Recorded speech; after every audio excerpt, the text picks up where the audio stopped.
Il vaut mieux faire une affaire qu'attendre une bonne affaire.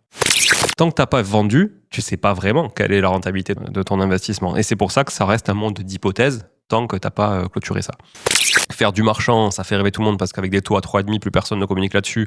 Et les gros faiseurs de formation, les Wangen, les Darwin, les machins et compagnie communiquent là-dessus parce qu'en fait, sinon, ils font plus rêver personne avec leur cash flow. Mais attention, c'est pas donné à tout le monde, faut être professionnel. Et surtout, si tu te plantes sur le premier projet, ça peut t'endetter à vie. Et j'avais pas l'info qu'il y avait une cave. J'ouvre la trappe de la cave et là, je vois... Comment construire un patrimoine immobilier de façon durable, rentable et maîtrisée dans un environnement incertain? Et surtout, comment éviter de se disperser tout en restant ambitieux dans ses projets? On entend beaucoup de discours sur la rentabilité, l'optimisation fiscale, les montages complexes, mais peu de voix rappellent l'importance d'une vision patrimoniale claire, d'une exécution rigoureuse, d'un respect de ses fondamentaux. Julien Calamotte fait partie de ces voix-là. 2 ans après son apparition sur le podcast en compagnie de Sabrina, s'accompagne Julien de retour pour évoquer avec nous la transformation de son activité d'investisseur en une entreprise structurée, Artae, qui accompagne des clients sur leurs projets locatifs, et son expatriation prochaine à Montréal. Il partage sans filtre ses réussites et ses échecs, sa méthode pour structurer des opérations en marchand rentable, sa manière de travailler avec les agents, avec ses équipes, et sa vision long terme très assumée de l'immobilier comme levier de liberté. Un épisode qui va te donner des repères solides si tu veux avancer avec cohérence dans ton patrimoine immobilier. Et avant de démarrer, si tu apprécies le contenu de ce podcast, tu peux me suivre sur LinkedIn et participer à mes réflexions quotidiennes. Ça m'aidera à faire connaître le podcast et le mouvement auprès des gens qui ne connaissent pas encore et me permettra de te connaître toi également. Donc c'est gagnant-gagnant. Allez, sur ce, on part à la découverte du parcours de Julien. C'est parti.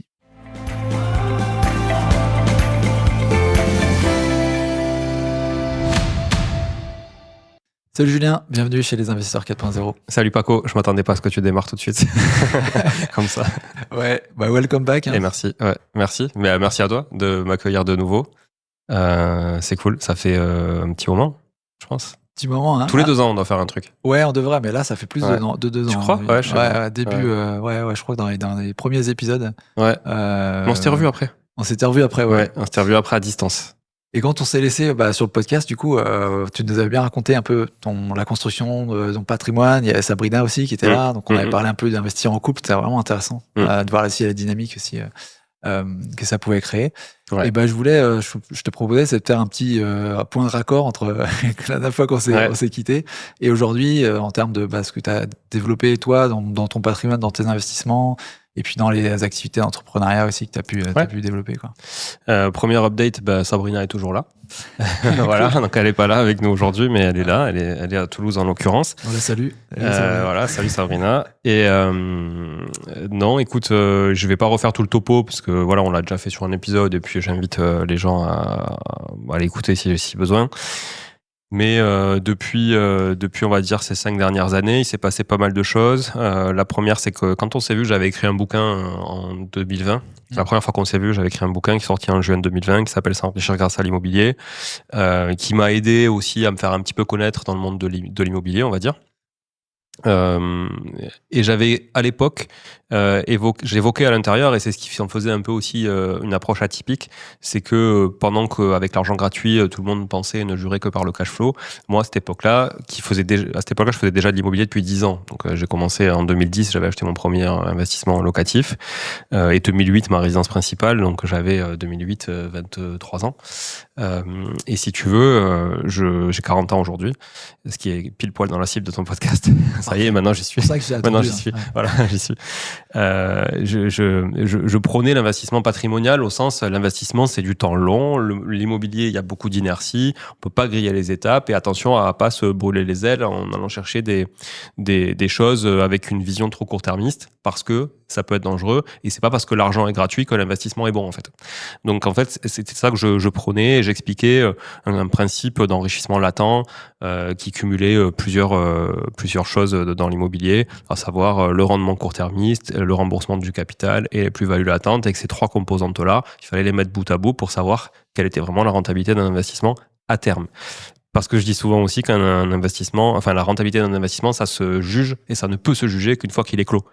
Tant que tu n'as pas vendu une action, tu ne peux pas savoir si tu as gagné ou tu as perdu, en fait. Ou combien tu as gagné ou combien tu as perdu. Parce qu'en fait, chaque jour, ça bouge. L'immobilier, ça bouge moins vite, mais d'une année à l'autre, ça bouge. Donc, d'un trimestre à l'autre. Donc, tant que tu n'as pas vendu, tu ne sais pas vraiment quelle est la rentabilité de ton investissement. Et c'est pour ça que ça reste un monde d'hypothèses tant que tu n'as pas clôturé ça. Et j'avais pas beaucoup d'adhésion à cette stratégie parce que ça fait rêver personne de dire tu seras riche dans 20 ans. Ça fait rêver beaucoup plus de gens de dire tu seras riche tout de suite et tu vas arrêter de travailler parce que ton boulot, il te plaît pas. Tu vois. Et c'est sur ça que la communication se faisait à l'époque, beaucoup. Chose qu'on voit moins maintenant parce que l'argent est plus cher. Pourtant, les investisseurs immobiliers réguliers investissaient avant que l'argent soit gratuit et investissent après que l'argent soit gratuit aussi. Et on investit encore plus quand l'argent était gratuit. Mais c'est pas j'investis quand l'argent est gratuit et j'investis plus quand il n'est pas gratuit. C'est j'accélère quand c'est gratuit et je suis plus regardant, tu vois, quand l'argent est plus cher. Donc et si tu veux, ce qui me fait plaisir aujourd'hui, c'est qu'avec ce recul-là, je me dis, en fait, ce que je disais il y a 5 ans, c'était valable il y a 10 ans, c'est encore valable aujourd'hui et ça sera sûrement valable dans 10 ans. Et c'est ce qui fait que j'avais cette vision long terme et voilà, c'est ça qui fait aussi un petit peu, je pense, la différence avec des gens qui parlaient beaucoup il y a 5 ans et qu'on voit plus du tout aujourd'hui parce qu'ils sont aussi brûlés les ailes des fois sur certains trucs ou ce qu'ils prônaient ne fonctionnait que sur une période donnée assez courte. Ça, c'est pour le récap bouquin.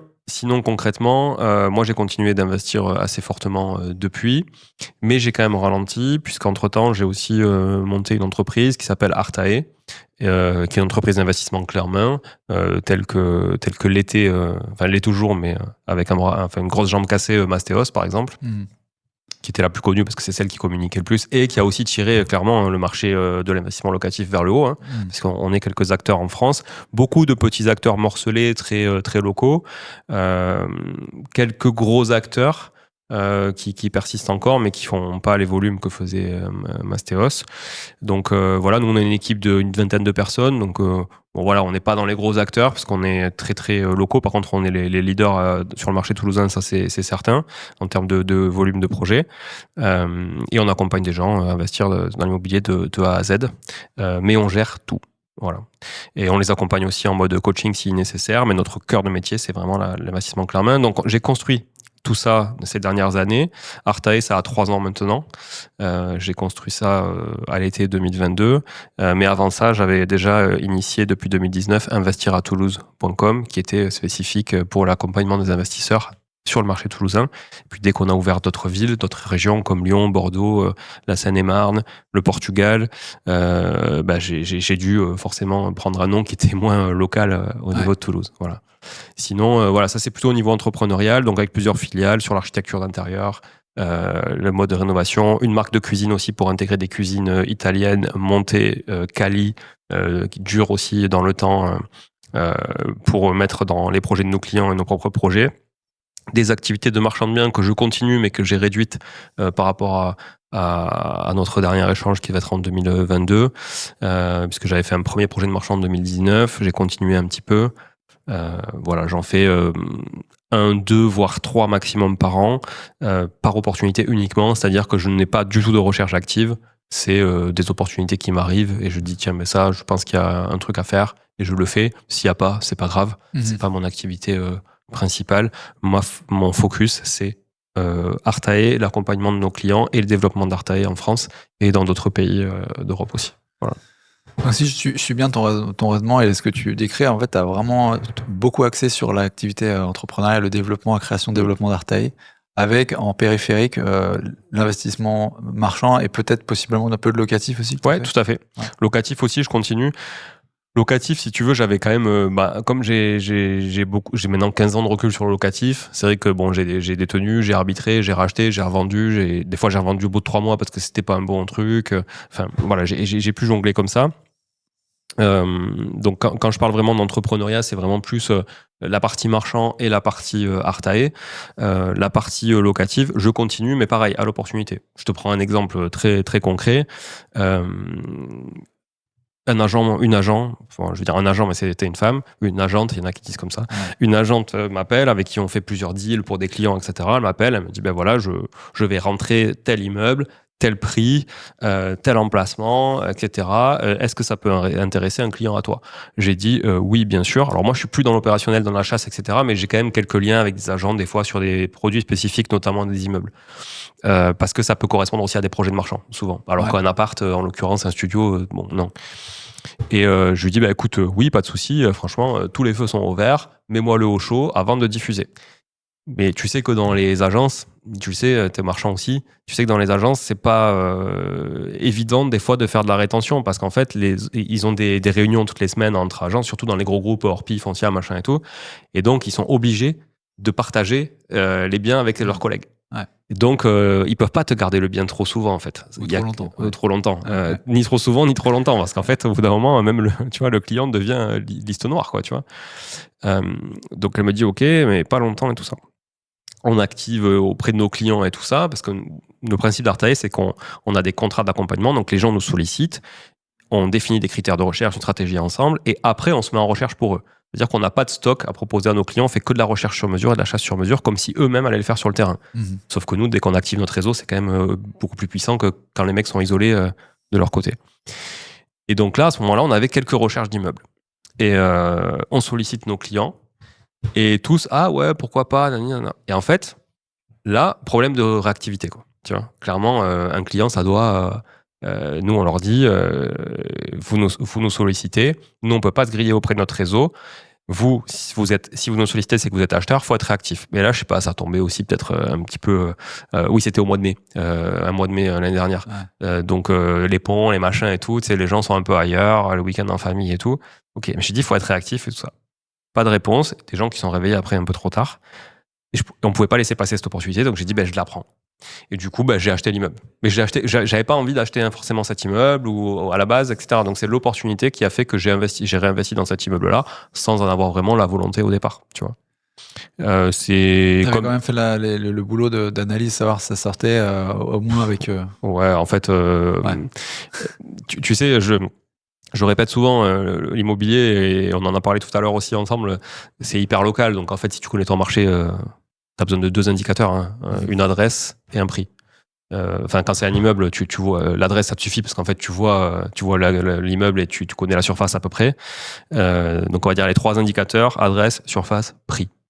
Si tu connais bien ton marché, voilà, et tu as une idée un petit peu de l'état du truc, ça te suffit pour prendre une décision, tu vois. Tu sais que la marge, tu sauras pas au point près, mais tu sais que la marge... Alors là, c'était pour garder. Du coup, là, celui-là, c'est pour garder. Donc, tout était loué. Ouais. Donc, en fait, tu as le rendement, tu as l'état, donc tu sais les travaux qui vont advenir, tu sais, voilà, mais tu sais que si tu rénoves, tu vas louer à tel prix plus. Alors, attention, parce que souvent, quand tu rénoves pour louer plus cher, tu perds du rendement. Parce qu'en général, c'est bien loué quand c'est pourri. Tu vois le rapport, mais dès que tu fais des travaux pour augmenter le loyer, tu t'y retrouves pas et ton rendement il baisse. Mais c'est ok, c'est pas grave. Tu vois, là il y a peut-être, je sais pas, je te dis une connerie, mais il y a peut-être 12 points bruts. Si tu rénoves, tu seras plus qu'à 10, tu vois. Avec moins de vacances aussi. Voilà. Donc, avec moins de vacances et puis avec un produit qui est plus quali. Ouais. Peut-être plus de plus-value à la sortie si tu arrives à mutualiser tes travaux au même moment. Ce qui est pas évident quand c'est loué parce que souvent tu les fais après chaque départ. Ça aussi, il faut jongler sur la partie financement. Donc, il faut mieux avoir du cash pour faire ce genre de rénovation parce que sur un financement, c'est difficile de financer des travaux qui vont s'étaler sur 3 ans. En général, ça marche pas. Donc, bon, voilà, il y a plein de contraintes. Hein. Évidemment, c'est pas facile. Ça paraît facile quand je le raconte, mais il y a plein de contraintes. Mais oui, là, il m'a pas fallu beaucoup de temps. Bon. Finalement, c'est mieux que j'ai acheté cet immeuble. Je vais te dire pourquoi. On est rentré un peu dans le vif du sujet.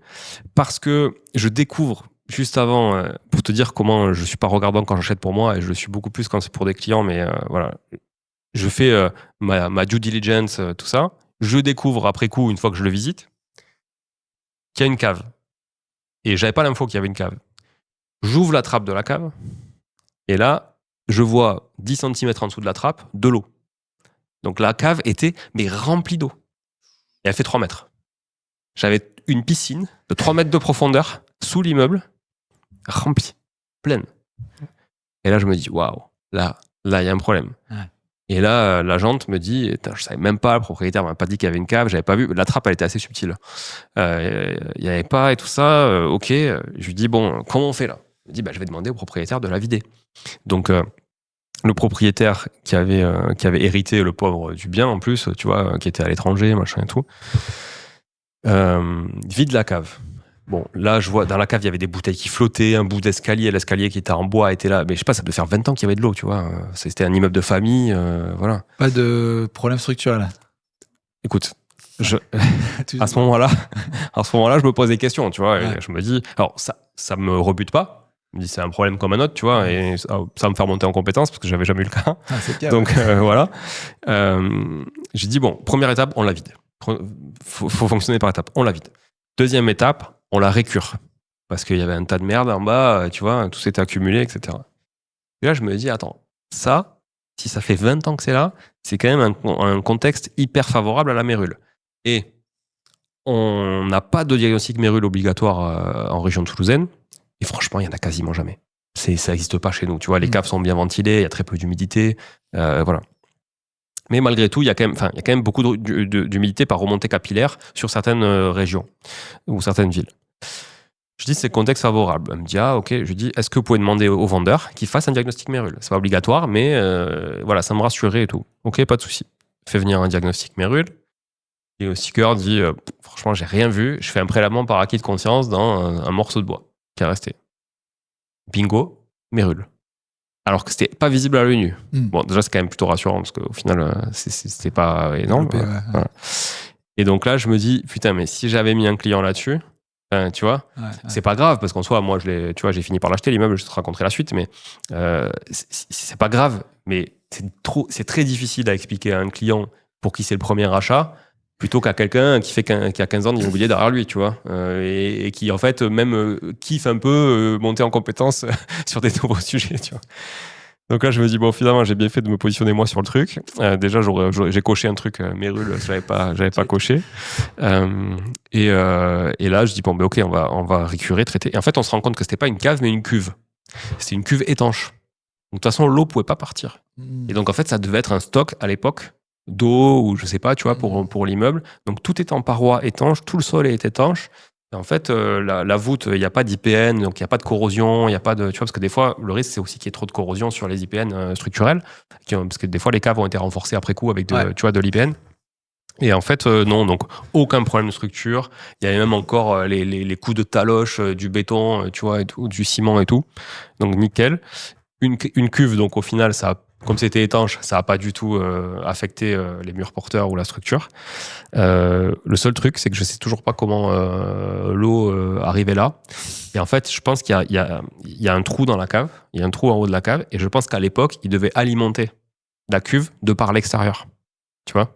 Et ça devait être une réserve d'eau où, je sais pas, il devait venir, tu vois, ça devait alimenter, ou par le pluvial, ou je sais pas comment. Bon, et sauf qu'après, ils ont refait toute la chaussée dans la rue depuis ces 20 dernières années, ils ont tout refait. Donc, à mon avis, maintenant, tout est colmaté, il n'y a plus d'eau qui s'y met. Tu vois, parce que là, depuis des mois, il y en a plus. Je pense que c'est du pluvial, ouais. Okay, je pense que c'est du pluvial qui était stocké. Ça devait être stocké, je sais pas pourquoi, tu vois, à l'époque, mais voilà. Incroyable. Ouais. Et bon, bref, c'était l'anecdote, on est rentré direct dans le sujet. Mais c'est le genre d'aventure que j'ai vécu ces 5 dernières années. Donc, j'ai mis 1 an et demi entre le compromis et l'acte pour faire régler tous les problèmes. Et après, traiter la mérule. Donc, après, l'entreprise est revenue, a fait un traitement préventif. Voilà, mais au moins, c'est tranquille. Ça, c'était une opportunité parce que voilà, qui arrivait un peu fortuite et tu l'as traité et t'es content que ça soit toi, le professionnel de l'immobilier, qui tombe sur un truc comme ça plutôt que sinon, j'imagine la panique dans les yeux de tes clients en voyant ça. Ouais. Est-ce qu'il y a quand même, pour peut-être les opérations d'après, plus d'opérations sciemment opportunistes, mais ou éventuellement des opérations de marchands aussi qui soient en bon accord avec ton activité chez Artae, qui est pas une agence IMO, vraiment, qui fait agence IMO, mais en fait qui fait tout le processus. Ouais. Est-ce que tu as vu des passerelles entre les deux activités de manière un peu plus dire volontaire, quoi? Oui, j'en ai vu. J'en ai vu et c'est intéressant comme sujet parce que j'ai essayé de les éviter au début. C'est-à-dire que je voulais pas qu'il y ait de conflit d'intérêt. Donc je voulais pas, moi, acheter un immeuble, diviser en plateaux ou en appart refait et vendre à des clients qui nous sollicitaient pour leur chercher un truc. Ouais. C'était un peu voilà. Et j'aime pas ça. Moi, on a des belles valeurs chez Artae que toute l'équipe partage. Et dans la valeur 1, il y a transparence, donc tu es obligé de leur dire que c'est à toi, etc. Même si c'est dans le montage société. 2, il y a intégrité. Il faut absolument. Moi, je voulais éviter toute discussion parce que même si le client te dit Oui, mais c'est pas grave, je sais que c'est à toi, et pas de problème, ok, tu fais ta marge sur le truc et tout ça, mais moi, ça m'arrange quand même parce que c'est au prix du marché, donc en fait, je préfère acheter à toi qu'à quelqu'un d'autre. Au moindre problème, tu sais que 6 mois après, 9 mois après, même 3 ans après, au moindre truc que toi, t'as pas choisi, tu vois, mais que t'as subi, ça peut être reproché. Et moi, je voulais éviter ça. Malgré moi, j'ai quand même dû en vendre à des clients. Mais du coup, je leur ai dit, OK, je vous le vends, mais c'est en mode transac. C'est-à-dire que vous n'êtes pas des clients en clé en main. Vous achetez un bien qui est commercialisé sur le marché et que je pourrais vendre à quelqu'un d'autre. Mais vous décidez de l'acheter. Mais je veux dire, moi, si vous me sollicitez pour aller chasser un bien, c'est pas celui-là que je vais vous proposer. Voilà, je vais aller vous proposer d'autres trucs. Maintenant, si vous voulez acheter celui-là, on annule la recherche et le contrat d'accompagnement et je vous vends ça en mode transac. Et c'est Artae qui vous vend ça avec la transac. Donc ça m'est arrivé sur des projets. Là, on est en train de déboucler. Il nous reste un lot, un projet de 13 appartes là, dans un immeuble de 550 mètres carrés où on a refait toutes les parties communes. On a redivisé. Il y avait 6 appartements. On en a fait 13. Du coup, parce qu'il y avait un grand appartement résidence principale, assez sympa, en centre-ville d'une ville moyenne. 65 000 habitants. C'est une ville que je connais bien. Et la même ville dans laquelle il y a l'immeuble avec la Mérule, d'ailleurs. Ouais. Et donc ça, oui, ça peut arriver. Parce que le modèle économique, enfin la valeur que vous créez avec Artae, elle est plus, j'imagine, quand même sur on va dire l'accompagnement et la valeur créée, une commission en fait pour toutes les prestations que vous donnez de A à Z, plutôt que sur une transact type agent IMO, j'achète, je revends, qui est juste une com, j'imagine, c'est comme le marché, 5-7%. Est-ce que du coup, et en fait, je m'interroge aussi sur le marché, en fait, cette on va dire ces relations qu'il peut y avoir entre les agents immobiliers qui font aussi du marchand, en fait. Pas seulement chez toi, mais tu vois, autour, parce que je trouve qu'en tant qu'investisseur, on est souvent pas forcément informé des vrais ce qui se passe en coulisses, tu vois, des intérêts des uns des autres. Moi aussi, j'ai déjà acheté auprès d'un agent qui proposait un bien qui lui portait en marchand, et je le savais pas. Je l'ai su, ça m'a pas forcément choqué, mais j'imagine que tu vois, la valeur elle est diluée, la valeur elle est pas répartie. Si tout le monde est au courant, tout le monde est transparent, c'est bon, mais j'ai pas l'impression que c'est. Ouais, je suis d'accord avec toi. C'est pour ça que je voulais éviter ça vraiment, comme je te dis au départ, parce que même si t'es carré, même si t'es intègre et tout ça, même si tu respectes tout et t'es hyper transparent, malgré tout, c'est pas le cas de la majorité. Donc en fait, tu vois, cette image, elle te porte préjudice à toi aussi. L'image globale du marché, même si toi tu peux être une exception. Donc, c'est pas évident. Mais nous, notre modèle, c'est anecdotique ce que je te dis, c'est-à-dire que sur 120 projets qu'on fait par an pour des clients, j'ai peut-être revendu 3 lots, tu vois. Donc, c'est hyper anecdotique. Voilà. Mais pour répondre à ta question, sinon, après, j'ai fait d'autres projets en marchand de biens, d'autres divisions de bâti. Pareil, par opportunité, pour le coup. Et là, je mets en transac. Donc, je donne la transac aux équipes Artae. Donc, c'est pas moi l'agent. Moi, je suis pas un agent immobilier. J'ai même pas de carte professionnelle. D'ailleurs, c'est pas moi qui la porte dans la boîte. C'est quelqu'un d'autre. Et on a des agents commerciaux type transac qui, elles, des agentes, encore une fois, qui, elles, ne sont là que pour faire la transaction. Et c'est un des modèles économiques d'Artae, mais c'est pas son principal moteur, quoi. Voilà. Donc là, moi, j'achète le bien. En général, je vends, et ça a toujours été le cas depuis 5-6 ans. Je fais toujours comme ça, et on en parlait tout à l'heure ensemble sur le volet travaux. Je suis assez arrêté là-dessus. Je ne fais pas les travaux. C'est-à-dire que je fais les travaux des parties communes, je fais la viabilisation des plateaux, et je vends en plateau avec une proposition de travaux, si besoin, avec des partenaires qu'on maîtrise, parce qu'on fait ça toute la journée pour nos clients investisseurs. Donc, on a le réseau, on a la maîtrise des choses, on a une architecte d'intérieur dans l'équipe aussi à temps plein qui est là pour ça. On sait gérer tout ça de A à Z. Et la plupart des gens, souvent, ne savent pas le faire. Donc, ils ont besoin de ça. Donc, nous, ce qu'on va apporter, en fait, c'est toute une série de services que les gens vont pouvoir prendre, tu vois, sur mesure et à la carte, en fonction des lacunes qu'ils ont.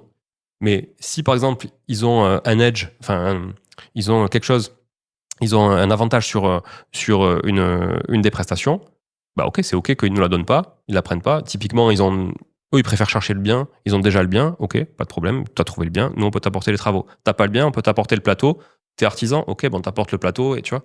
Voilà, donc en fait, on a tellement une multitude de services, la multitude de services est tellement variée, on va dire, que ça permet de répondre à beaucoup, beaucoup de besoins différents. Tu peux nous donner un exemple, peut-être grosse masse, les chiffres d'un projet marchand typiquement que tu as fait récemment? Projet donc à titre perso. Je vais prendre 2 exemples. Mon pire projet, Et le dernier projet que je suis en train un des derniers projets que je suis en train de déboucler, qui est complètement à l'opposé. Un des derniers projets où j'ai encore un terrain sur les bras, c'est un projet, je viens de faire le bilan avec le comptable la semaine dernière sur le compte, parce qu'en fait c'était un projet imbriqué avec 2 sociétés et tout ça, donc j'avais pas une vision très claire et très analytique du sujet, mais là je l'ai maintenant. C'est un projet sur lequel je perds 50 000 euros. Je communique sur ce projet en disant que je perds 30 000 euros depuis 2 ans. Et en fait, non, je perds 50. Donc je perds 50 000 euros sur ce projet. C'était une division de bâti, une division parcellaire avec un bâti. Donc j'ai acheté une maison sur laquelle il y avait... j'ai acheté un grand terrain sur lequel il y avait une maison. On a divisé et on a créé 2 autres terrains. Okay, donc on avait 2 terrains à vendre et la maison avec son terrain. Maison avec son terrain, 1600 mètres carrés de terrain. On avait un terrain de 2300 mètres carrés à l'arrière et devant un terrain de 900 mètres. Tu vois, c'est une grande parcelle. Terrain boisé, ville qui se situe à 25 minutes de Toulouse, plutôt dans les coteaux toulousains et tout ça, assez sympa. Mais on achète dans la pire période, la période en 2022, où les taux augmentent, où le marché se resserre, où plus personne ne veut acheter, où les prix de construction explosent, où les constructeurs commencent à tirer la langue, etc. Donc, franchement, c'était même pas double peine, c'était triple, quadruple, quintuple peine, ce que tu veux, mais on a pris toute la foudre. Plus financement avec, et c'est la première fois que je finance avec cette banque-là, la Caixa dont on parlait tout à l'heure ensemble, qui est la banque portugaise qui finance des marchands de biens pour des petits projets, parce que nos autres projets sont financés sur des polymo de banques de banques françaises, et les taux sont bien plus raisonnables. Là, donc, on était à 10,5-11% au global. On avait emprunté 400 000. Donc, je te laisse calculer, ça va très vite. Hein. Ouais. T'es à 40 000 d'intérêt par an, tu portes 2 ans, t'as 80 000. Et la marge prévue, c'était 180, je crois, sur le projet. Donc, voilà. Fondu, ouais. Donc, on a vendu. Première erreur, et ça, là, c'est moi qui la porte. Non, alors, c'est la deuxième. Mais première erreur, c'est emballement, je pense, sur le projet. Moi, je connaissais pas, j'ai jamais voulu faire de division foncière. Je faisais que la division de bâti. Pour le coup, je suis assez calé sur le sujet, mais division foncière, j'ai jamais voulu y aller parce que je trouvais qu'il y avait trop d'inertie dans les projets fonciers. Les permis, les machins, les trucs, les gens, c'est des résidences principales, c'est long, ça traîne. Oui, mais le terrain, l'orientation, mais il y a un peu de pente, il y a un peu de trucs, enfin, tu vois. Et même une fois qu'ils sont OK, t'as 6 mois de délai d'urbanisme, quoi. Ouais. Et si tout va bien. Et puis, si tu le perds, tu repars pour 6 mois. Donc, quand tu portes avec du financement, c'est compliqué. J'ai jamais voulu y aller. Et puis, je me suis laissé un peu embarquer parce qu'encore une fois, comme c'est pas mon activité principale, je fais des choses que je devrais pas faire, où j'y porte pas assez attention, et j'ai fait confiance à la personne avec qui je me suis associé sur le projet, qui lui avait une vision résidence principale, parce que lui il avait visité ça au départ pour garder la maison et tu vois revendre les terrains pour lui financer les travaux de la maison par exemple, ce qui n'est pas du tout la même approche. Il m'a dit non mais le marché il est en train d'exploser sur ce village, ok. Bon. J'ai dit ok, let's go, je te fais confiance, mais tu t'occupes de toute la logistique et moi je mets les fonds. Je mets les fonds et j'apporte le financement avec les contacts et le tampon un peu approved, tu vois, marchand, déjà fait des projets rentables, quoi. Et on y va. Au final, les prix ont été surestimés. En plus, le marché compliqué. Mais malgré tout, sur le terrain du fond, on reçoit une offre à 210 000. Donc, le terrain de 2300 mètres. On reçoit une offre à 210 000 en pré-commercialisation. Qu'on refuse.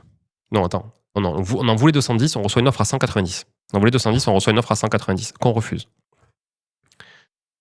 Écoute, on a fini par le vendre 1 an après à 130 000. Tu vois ? Ouais. Après, c'est moi qui ai refusé. Pourquoi ? J'ai refusé parce que tu es en pré-commercialisation. C'est la première fois que tu confrontes le bien au marché avec quelqu'un en off-market. Donc tu l'as pas encore, voilà. Ouais, t'as pas éprouvé le truc encore, t'as pas senti encore le marché, quoi. Ouais. Voilà. Ouais. Je crois qu'on n'avait même pas encore vraiment officialisé le truc, on n'était pas propriétaire et tout. Voilà. Je me dis, on a un peu le temps, on en veut 210, on va pas accepter la première truc venue à 190. Bon, première erreur, c'est moi qui l'ai faite. Ok, j'ai des raisons, hein, voilà, j'ai des explications, mais c'est vrai que on aurait pu le vendre mieux. Après, est-ce que ça serait allé au bout et tout, est-ce que c'était sérieux, j'en sais rien, tu vois. Mais en tout cas, je le prends pour moi. J'ai dit non à cette offre. Et donc, on a galéré. Et là, il nous reste un terrain sur les bras que je viens de payer. Je viens de payer 7 000 € là, pour le faire clôturer la semaine dernière, tu vois, pour essayer d'amener encore plus un peu de choses pour que les gens puissent se projeter un peu plus. Mais ça fait, là, maintenant, quasiment, ça fait 2 ans et demi que je porte l'opération, là. Mais le crédit est remboursé. Ouais, le crédit a été remboursé avec la vente de la maison. Parce qu'on a vendu d'abord le terrain et après la maison. Et voilà. Sauf Donc que les moins 50, ils sont encore rattrapables possiblement. Ouais, sauf que j'ai mis 120 000 de fonds propres. Ouais. Tu vois? Donc j'ai mis 120 000 de fonds propres. Et en fait, je peux rattraper les moins 50. Enfin, je dis moins 50 parce qu'on a fait une autre opération à côté, amenée par mon associé qui s'est un peu rattrapé sur le coup, où là, on a acheté une maison, on l'a revendue x2 sans rien faire. Donc on a vraiment très très bien acheté la maison. Et du coup, mais c'était un faible, on a acheté 68, on a revendu 148 net vendeurs. Ok, donc on a fait achat et revente la semaine d'après, parce qu'on avait pré-commercialisé comme il fallait, mais ça nous a permis de rattraper, si tu veux, un manque à gagner là-bas. Mais là, aujourd'hui, le terrain pour ne pas perdre d'argent, il faudrait que je le vende 50 000. Ok. Pour l'instant, j'ai perdu 50 000. Voilà. Donc pour finir à zéro, il faudrait que je vende 50 000 en cumulant les deux opérations. C'est-à-dire que l'autre opération est venue quand même. Grâce à l'autre opération, je ne perds pas d'argent. Parce que c'est la. Ok. Oui, d'accord. Sinon, si c'était uniquement, il faudrait que tu vendes combien le terrain pour rembourser? Faudrait que je le vende. Faudrait que je le vende 120 000. Sauf que il est à vente à 80 000 depuis des mois, il se vend pas, quoi. Ouais. Tu vois? Ouais, donc la perte sur ce projet, elle est autour de 40 ou 50 aussi, finalement, isolément. Quoi. Ouais, ok. Ouais. Non, c'est assez complexe. C'était assez complexe. Donc, ça, c'est un exemple pour dire attention. Ouais. Faire du marchand, ça fait rêver tout le monde parce qu'avec des taux à 3,5, plus personne ne communique là-dessus. Et les gros faiseurs de formation, les Wangen, les Darwin, les machins et compagnie, communiquent là-dessus parce qu'en fait, sinon, ils font plus rêver personne avec leur cash flow parce que c'est pas possible avec des taux à 3,5. Mais attention, c'est pas donné à tout le monde. Faut être professionnel. Et surtout, si tu te plantes sur le premier projet, ça peut t'endetter à vie, quoi. Donc, c'est pas évident. T'as intérêt d'avoir les reins solides, de la trésor et d'être prêt à perdre de l'argent. On dit toujours, tu sais, en bourse, il faut être prêt à investir ce que t'es prêt à perdre. Mais c'est pareil dans l'immobilier. Si t'es pas prêt à perdre les fonds propres que tu mets dans une opération, on les met pas. Tu vois, il faut jouer avec. C'est un outil de travail, en fait. Ouais. C'est pas les économies d'une vie que tu mets là-dedans. C'est ton outil de travail. Et autre projet, donc j'en ai un autre aussi où je suis un peu collé, mais ça va se décanter. C'est pas très grave parce que je l'ai vendu 2 fois et 2 fois ça a capoté. Donc, voilà. 2 fois des promoteurs avec des conditions d'urbanisme, un gros immeuble en centre historique, en Malraux, tu vois, zone Malraux, tout ça. Donc le Malraux, c'est bien parce que tu peux avoir des gens en face qui ont des gros revenus, qui peuvent défiscaliser. Tu vends à Prio, mais tu peux vendre à Prio, mais c'est plus long. Il y a beaucoup de notions d'urbanisme, de pré-commercialisation, etc. Et puis c'est assez méconnu, donc c'est pas n'importe qui peut faire du Malraux. Au final, on va finir par le faire nous-mêmes. Je pense le projet, parce que ça fait 3 ans qu'on l'a en stock. Les promoteurs ont sauté à cause de quoi? Ils ont pas le projet ou... Promoteur, en fait, un promoteur s'est lancé dans le marchand quand le promoteur, voilà, donc en fait, il a fait plein d'offres sur plein d'immeubles et tout ça, etc., sans conditions suspensives et compagnie, okay. Et puis il allait plein faire, et puis après, il a sélectionné. Donc lui, il nous a laissé la clause pénale, enfin, on a négocié, au final, on a récupéré 5% en dépôt de garantie, et puis il est sorti du projet, mais on a perdu 8 mois. Ensuite, un autre promoteur, qui est un promoteur bordelais, qui lui achète pour faire du Malraux avec des conditions d'urbanisme, de DP, tout ça, qui passe toutes les étapes, nickel. Pas de conditions de pré-commercialisation et pas de conditions de financement. Que des conditions d'urbanisme. Tout passe et tout, nickel. Là, le notaire m'appelle, il me dit, putain, tu vas être dégoûté. Il était furax, mon notaire. Il dit, tu vas être dégoûté. Je viens de recevoir un mail d'un mandataire judiciaire, un courrier de mandataire judiciaire. Le promoteur qui t'achète, il est en redressement. Ah ouais. Donc la problématique, c'était pas le projet, le mauvais cheval, quoi. Voilà. Et donc là pareil, on a reperdu 8 mois. On a dû heureusement on avait dans le prêt in fine 2 ans, on avait une possibilité de reconduire pour 1 an, le prêt aux mêmes conditions, donc avec des taux assez canons. Pour le coup, ça va parce que du coup c'est pas ça. Et surtout, ce qui nous sauve, c'est que le rez-de-chaussée est loué à une agence immobilière d'une marque bien connue qui a bien souffert ces derniers mois grâce à un personnage bien connu, qui d'ailleurs est en train de changer d'enseigne du coup et qui du coup verse un loyer depuis 3 ans tous les mois, qui paye les intérêts intercalaires en fait. Donc si tu veux, ça ne coûte pas pour le coup, mais on a toujours ce projet et finalement on a décidé hier avec mon associé de le faire nous-mêmes en fait, parce que on voulait pas le faire. On voulait revendre l'immeuble en bloc parce qu'on avait trop de sujets les uns les autres, et puis on voulait se concentrer, si tu veux, sur nos sujets principaux. Et comme moi, je vais aussi vivre entre 2 pays d'ici 1 mois, c'était compliqué de tout gérer. Donc voilà. Donc j'avais stoppé. Et donc on va finir par le faire, on va diviser 7 plateaux, plus le local commercial, et on va revendre en plateau comme on sait faire, quoi. C'est ce qu'on sait faire le mieux, en fait. Donc, voilà. Ça aussi, je pense que c'est un conseil qu'on peut donner, c'est faites ce que vous savez faire, en fait. Votre zone de génie, il faut la travailler à fond, il faut l'exploiter à fond, et si vous êtes nul dans un truc, si vous ne sentez pas un truc, il ne faut pas le faire. Les ventes en plateau, c'est une stratégie qui, sur le papier, enfin, je sais qu'il y a beaucoup qui sont cassés les dents en disant, bah, c'est un truc, ouais, c'est facile, on va en plateau, comme ça, on porte moins de travaux, c'est bien. Mais en fait, s'il n'y a pas la clientèle qui est prête à se projeter, qui veut faire les travaux, enfin, typiquement, on imagine, voilà, l'investisseur qui veut faire du déficit foncier, ou, enfin, bref, défiscaliser un peu ses dépenses. Ouais. Et on se dit, bah, du coup, il a une incentive, tu vois, de le faire, et du coup, c'est la clientèle parfaite. Mais c'est pas si aisé que ça. Je suis d'accord avec toi, et c'est pour ça que comme on a un écosystème qui peut suivre un investisseur de A à Z pendant 20 ans, on arrive à vendre des plateaux parce qu'on est capable derrière d'accompagner jusqu'à la finalité, y compris la mise en location. Ouais, c'est ça. Donc en fait, si on dit à un client, que ce soit en marchand ou en clé en main, ce plateau-là, voilà à quoi il va ressembler, parce que déjà on a une archi d'intérieur qui peut faire les plans en interne, qui peut amener des projections, etc. On a les boîtes de travaux qui peuvent faire les devis. Donc on a tout, et on dit voilà à quoi ça ressemblait, et voilà combien tu vas louer, parce que regarde les projets qu'on a déjà fait comme ça, combien ils se louent aujourd'hui, et on a tout, on a les baux, on a les relevés de gestion, on a tout. Comme on fait toutes les étapes, déjà on peut pas vendre du rêve, parce que c'est nous qui sommes obligés d'assumer chaque étape derrière, à chaque fois, donc tu es obligé d'être carré, sinon tu tires une balle dans le pied à ton collègue qui gère l'étape d'après, tu vois, et qui va récupérer le client. Donc en fait ça rassure. Voilà. Je te prends un exemple sur un autre projet qu'on avait fait, 800 mètres carrés, 13 lots, et 13 habitations, un local commercial, des garages. Sur les 13 lots, il y a à peu près 11 acheteurs, et il y en a 8 qui ont fait les travaux avec notre écosystème. Tu vois ? Parce ils disent, donc t'as raison, s'ils l'ont fait, c'est parce qu'ils ne se sentaient pas de le faire eux-mêmes, etc. Donc ils avaient besoin d'un accompagnement là-dessus. Et ça, c'est ce qu'on peut apporter, à la différence d'une agence IMO classique ou d'un marchand en direct. Ouais, et un marchand qui t'apporte un bien pour que tu fasses la deuxième partie, tu vas le faire, tu vas faire quand même l'audit du bien avant, mais c'est un truc qui t'intéresse aussi à développer. On le fait d'ailleurs. Okay. On le fait là sur Toulouse pour des clients. Nous, on va gérer toute la rénovation. Ouais. Lui, il gère toute la rénovation des communs. Il vend en plateau à nos clients. Et nous, on gère toute la rénovation à l'intérieur, en fait. Quand on s'était rencontrés la première fois, tu avais développé cette folle année que tu avais eue, où tu as beaucoup construit de capital, et tu avais mis en place quand même une certaine de process, le réseau que tu l'avais aussi créé aussi de zéro, et tu avais une sorte de machine de guerre qui t'a permis d'aller si vite en fait dans les acquisitions à cette époque-là. Enfin, c'était pas la même époque non plus, mais je veux dire, tu avais bien boosté. Ouais. Aujourd'hui, avec toute la richesse que tu as, enfin de connaissances et des partenaires que tu as aujourd'hui, si tes process, si c'était à refaire, comment ça a changé ta façon de voir le process, si tu te mets dans la peau en fait d'un investisseur qui veut développer comme toi tu l'avais fait sur cette année, mais maintenant que tu as la connaissance que tu as aujourd'hui et le réseau ou autre, qu'est-ce que tu changerais, où est-ce qu'on... C'est une bonne question, et en fait souvent j'ai pas de réponse sur. Je t'avoue que je suis hyper intuitif comme personne, et donc je sais où je veux aller et je sais que je vais y aller, mais souvent je suis incapable d'expliquer le chemin que je vais prendre. Tu vois, je suis pas du tout scolaire. Et du coup, j'ai écouté Joris qui est passé sur ton podcast et que je connais et que j'ai côtoyé, avec qui j'ai échangé régulièrement.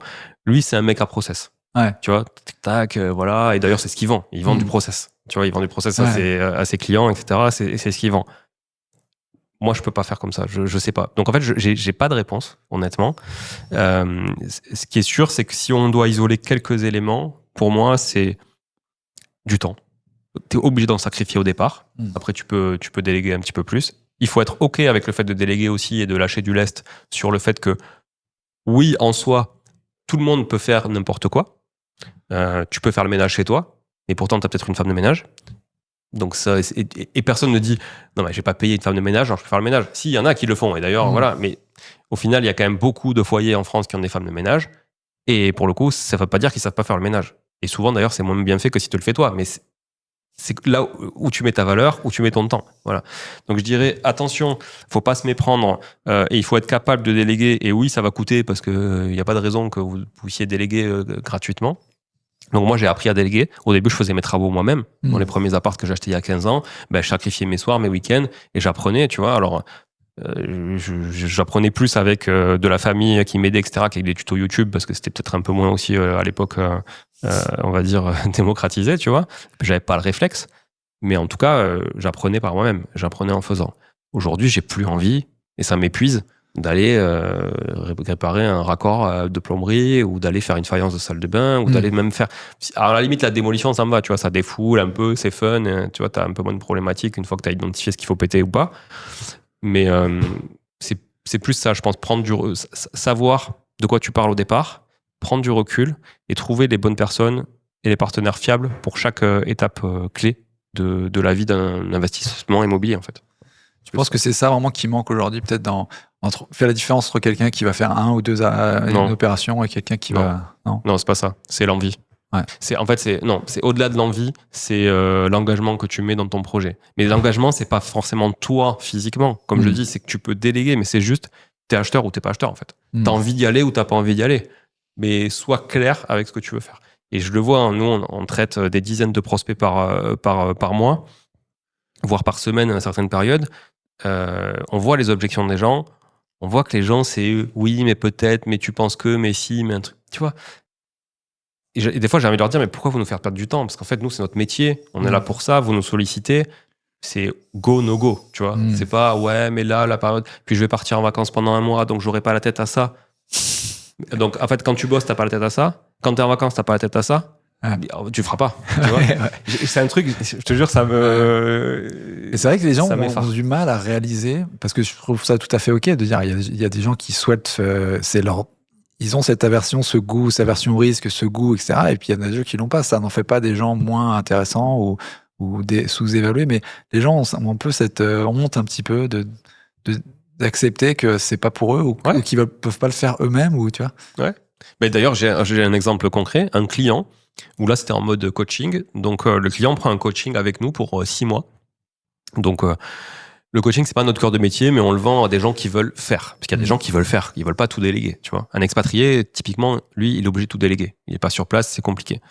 Mais on accompagne aussi des gens qui habitent, par exemple, à Toulouse et qui investissent à Toulouse, ou à Lyon qui investissent à Lyon, ou en région lyonnaise et qui habitent même dans ces zones-là. Mais ils ont pas le temps, pas la connaissance, ils ont envie d'être accompagnés, ils ont pas le réseau, etc.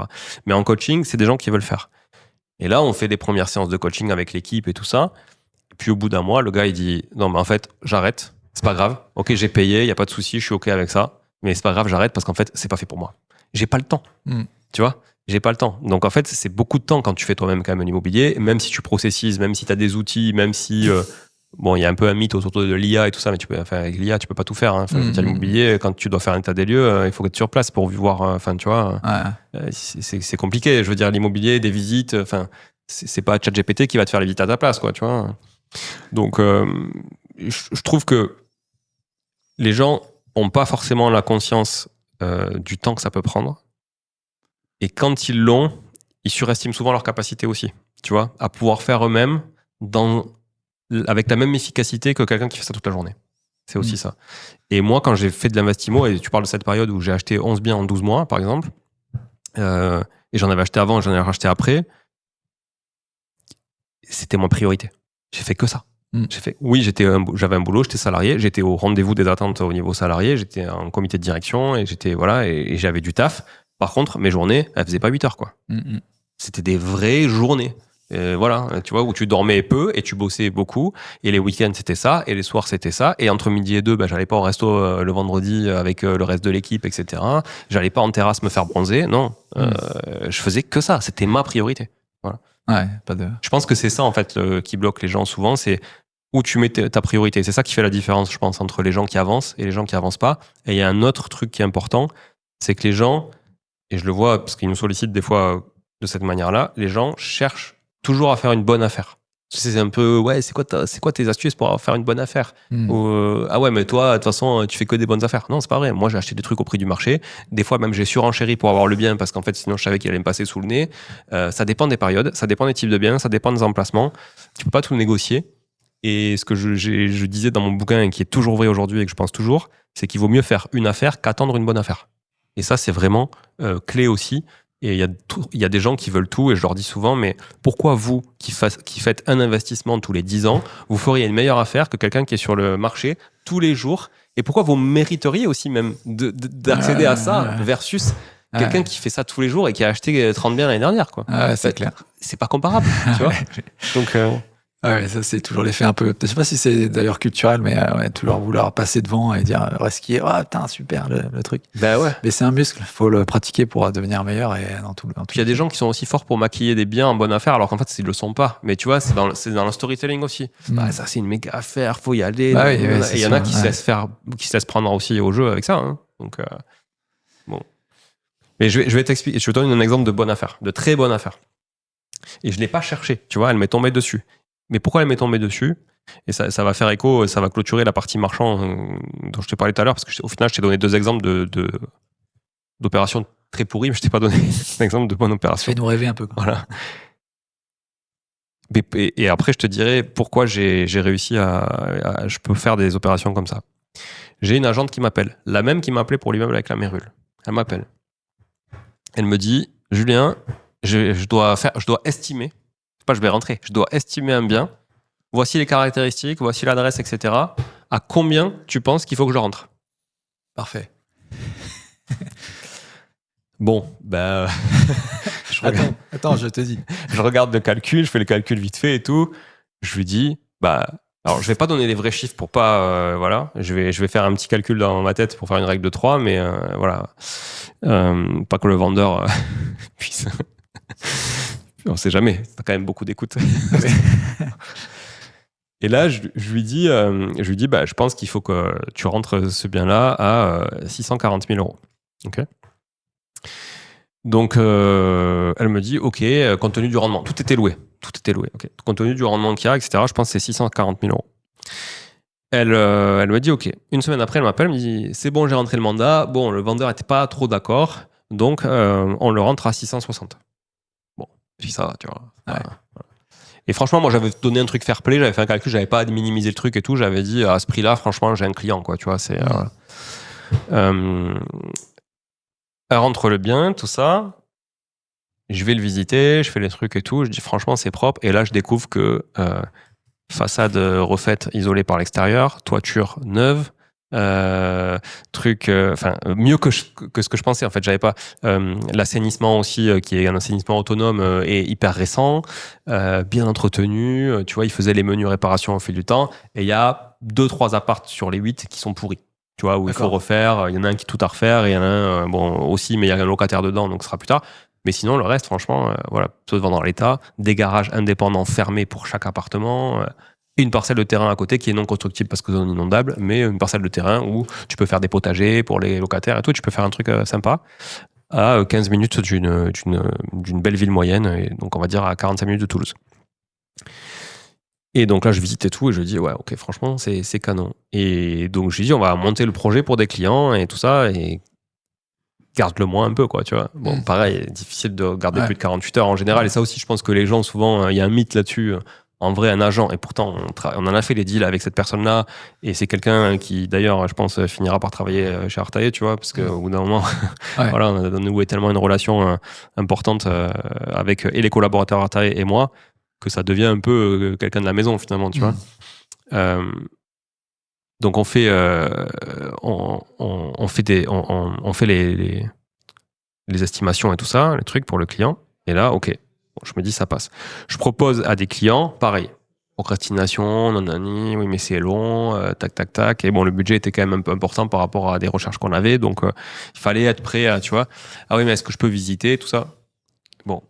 En clé en main, ça marche pas, en fait. Tu vois, si tu veux visiter, il faut pas faire du clé en main. Parce qu'en fait, si tu veux visiter pour prendre une décision, c'est OK avec visiter après, tout ça. Mais normalement, si tu fais du clé en main, tu fais confiance. Bon, c'est pas le cas.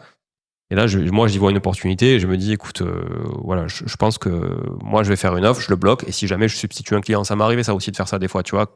Quand les clients sont pas assez réactifs, je bloque le bien à titre perso ou nous on bloque le bien, tu vois, avec une boîte de marchand ou quoi, et après on substitue un client qui veut récupérer derrière. Ça m'est arrivé. Mais ça m'est arrivé aussi de garder des biens parce que j'ai trouvé personne pour substituer, tu vois. Donc là, finalement, je fais une offre en dessous. Donc je fais une offre à 600. Donc tu vois, je revois le truc. Et finalement, on se met d'accord sur 620. Tu vois, donc en dessous de ce que j'avais dit au départ, finalement. 620. Et là, je me dis, chouette, je le garde, ça crache un rendement de ouf. On était à 13,8 brut et il y a quasiment aucune charge. Tu vois. Bon, il y a du foncier, mais après, il y a pas de charge, à part un peu l'entretien de l'assainissement autonome. Il y a même pas d'électricité des parties communes parce que chaque éclairage commun est branché, en fait, sur chaque compteur à chaque fois. Donc, il y a quasiment aucune charge. Donc, on va dire le brut, c'est quasiment l'équivalent au net, en dehors des frais, dépendamment de comment tu le finances aussi, etc. Et puis finalement, ce que je me suis dit, et c'est devenu une OP de marchand, donc finalement j'achète avec ma boîte de marchand. J'ai fait une autorisation de pré-commercialisation en amont. J'ai voulu négocier, mais trop tard, une vente à terme, ça a été refusé pour pouvoir payer plus tard, tu vois. Et voilà, donc finalement je le finance en fonds propres, donc je prends pas de banque. Là j'en ai revendu la moitié. 4 sur 8 en pré-commercialisation, donc je suis pas encore propriétaire. J'en ai revendu 4 et ces 4 en fait me remboursent 85% du coût d'acquisition. Ça veut dire qu'après j'en ai 4 autres qui sont les plus grands, donc ça veut dire que je reste majoritaire sur la copro. Donc maintenant j'ai le choix. Soit je reste majoritaire pour le moment et je vends au dernier moment avec l'engagement de revente, soit j'accepte de payer l'imposition supplémentaire puisque j'aurais pas tenu mon engagement de revente et je suis OK avec ça, tu vois. Soit je revends tout là et t'as quand même c'est 3 ans la durée. Alors c'est 2 ans ou 5 ans dépendamment de s'il y a une revente à la découpe avec des lots avec des droits de préemption derrière, etc. Ça dépend en fait de comment c'est loué et tout ça, si c'est du nu ou du meublé, enfin il y a plusieurs contraintes. Mais voilà, là je me suis donné le choix. Mais tu vois, ce que je me dis, c'est qu'au pire, ça me crée un rendement et ça me crée du cash qui rentre dans la boîte, de la trésor, et ça paye tous les frais en fait de la boîte annuelle sans aucun problème, même très largement, avec une OP où ça m'a coûté quoi, tu vois, un peu de temps, mais finalement. Là, si on fait le scan de cette OP, ce qui t'a permis de la faire, c'est clairement la relation avec l'agent pour être là avant l'estime, parce que c'est le moment, le parfait timing. Une fois qu'elle a commencé à en discuter avec son équipe, à s'accorder sur un prix, c'est difficile de revenir à dire, de lui faire baisser, quoi.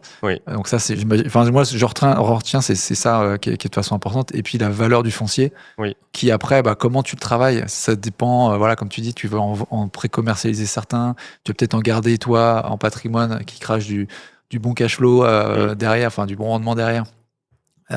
Ça, c'est plus secondaire. Du moment que tu as du bon foncier de qualité, en fait, c'est ça, t'es gagnant, quoi.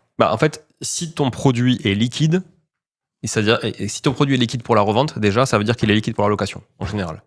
Donc, en fait, tu t'assures, si tu peux revendre vite, tu t'assures que tu peux aussi louer vite, en général, tu vois. Donc ça, c'est ce qui n'est pas le cas dans l'autre sens. Parce que si tu achètes cher, tu peux quand même louer très vite et bien, mais tu peux pas revendre, en fait, tu vois. Donc, il y a ça. Mais pour répondre à ta question, je pense que la première réponse, pour moi, c'est la relation long terme avec les gens. C'est-à-dire que le business, soit en IMO ou ailleurs, c'est une question de relation long terme.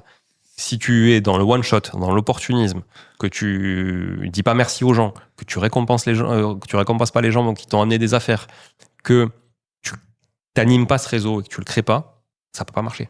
Tu vois. Et il y a beaucoup trop de gens dans cet univers qui sont one shot. Parce que ça va aussi avec leur vie, c'est-à-dire que des gens qui achètent 4 biens ou 5 biens tous les ans, il n'y en a pas beaucoup en fait. Tu sais, je sais plus, je lisais des stats, mais des gens qui ont plus de 3 biens, c'est vraiment très petit en France, tu vois, en termes de proportion. Donc souvent, quand tu achètes un bien tous les 10 ans, en fait, tu n'as pas vraiment d'intérêt à créer une relation. Et on te dit pourtant dans toutes les formations et tout ça qu'il faut créer du réseau. Mais pourtant, souvent, tu vas t'arrêter à un bien ou deux. Donc les gens n'ont pas envie de sacrifier, tu vois, aussi d'autres clients qui sont plus récurrents pour toi qui va leur acheter un bien une fois. Donc je pense que, c'est le réseau et la relation, mais pas le réseau parce que je recherche un truc pour acheter dans 6 mois. Non, le réseau long terme. Et s'il te propose rien pendant 1 an, c'est pas grave, mais continue à l'animer. Tu l'animes. Et t'es correct avec les gens, tu vois. T'es correct, tu leur fais des retours. Non, ça va pas, tac, tac, tac, il faut être transparent en fait. Il y a des gens avec qui ça fitera pas, c'est sûr. Par contre, les gens avec qui ça va fitter, tu peux être sûr que franchement... Ouais, c'est complètement vrai. Je suis vraiment aligné par rapport à ça avec toi. Et je pense que c'est un message aussi d'espoir, on va dire plutôt positif pour les gens, de se dire, il y a tellement de gens qui sont one shot qu'en fait pour toi de différencier, il y a pas une marge si grosse que ça. Si Oui. tu vois sur le long terme effectivement si tu es correct, etc., tu vas vite te dégager de la masse, quoi. Le Oui. mec qui va encore une fois, je parlais avec un agent qui me décrivait les marchands en disant les marchands qui arrivent avec leur grosse Mercedes, ils disent moi je vous explique, moi ça va être condition tac tac tac, Ouais. j'achète à moins 50, enfin Ouais, tu vois, non, ça, c'est impossible. C'est pas viable. C'est pas viable. Mais à l'inverse, t'as aussi des agents immobiliers qui ont pas envie de cette relation. Tu vois, qui eux vont faire que de l'opportunité et vont aller à celui qui va proposer le plus rapidement, le plus vite, avec le moins, tu vois, et qui vont pas avoir la notion de l'après. Et donc c'est dans les deux sens. Faut que ça fitte, quoi. Ben ouais, faut que ça, honnêtement, faut que ça fitte. Et tu vois, par exemple, exemple d'entretien de cette relation. Donc nous, je t'ai dit, on a des équipes de transactions chez Artae. Donc évidemment, quand je récupère un immeuble et que je le revends à la découpe, souvent le marchand il te dit quoi ? Il te dit en fait tu m'as amené l'OP, je te redonne la commercialisation pendant quelques mois, etc. Sauf que moi j'ai une entreprise de transaction. C'est un peu délicat, tu vois, voilà. Mais pourtant, je l'ai quand même fait. C'est-à-dire que cette personne-là qui m'a apporté le bien, qui est dans une autre agence, je lui ai filé aussi la commercialisation des lots et je l'ai mise avec l'équipe Artae et donc elles travaillent ensemble sur la commercialisation. Et elle m'a dit, mais t'avais pas à faire ça en fait, tu vois. C'est super sympa, mais c'est normal. Tu m'as appelé, tu vois, voilà. Donc c'est gagnant-gagnant. Mais il faut que ça le soit pour que ça dure en fait. Voilà. Et après, oui, effectivement, là, le coût de l'estime, c'était un bonus, un bonus. Mais en soi, je sais pas à combien ça serait allé sur le marché, tu vois. S'il faut, ce serait pas allé beaucoup plus cher. Non, mais c'est pas l'histoire. Et comme tu l'as dit, t'as pas exagéré dans l'estime, t'as fait un truc qui était quand même cohérent. Je pense que sinon, ça passait pas. Mais de toute façon, le vendeur aurait pas accepté de signer le mandat. Ouais, voilà. Il y a le vendeur au final qui va donner son accord ou pas. Mais voilà, arriver avant l'estime, c'est vrai que c'est un bon moment quand même, quoi. Oui, ça c'est bien. Ça c'est bien. Mais voilà, c'est aussi ce qu'on peut faire nous avec toute la chaîne de valeur Artae. D'ailleurs, comme je te disais, comme on est sur tout l'écosystème, tout finalement, là on est en train de justement aussi d'essayer d'intégrer une société de courtage en financement pour justement pouvoir maîtriser ce point qu'on maîtrise pas. Mais l'idée, tu vois, c'est un petit peu ça, c'est de pouvoir être très en amont sur des projets de marchands avec qui on travaille depuis très longtemps, etc., pour pouvoir en faire bénéficier nos clients et de pouvoir aussi être très en aval avec la gestion locative, voir l'arbitrage de nos clients qui ont acheté il y a 2 ans, 3 ans, 4 ans, 5 ans, qui veulent revendre. On est capable de répondre à cette demande aussi. Et qui de mieux que celui qui a fait le projet de A à Z peut le revendre demain ? Personne en fait, tu vois. Dans ton Patreon perso, tu as fait de l'arbitrage plus sur ta boîte. J'ai l'impression que tout tourne autour d'Artae aujourd'hui en termes de capital. Là où il est, c'est plutôt là. C'est sur cette.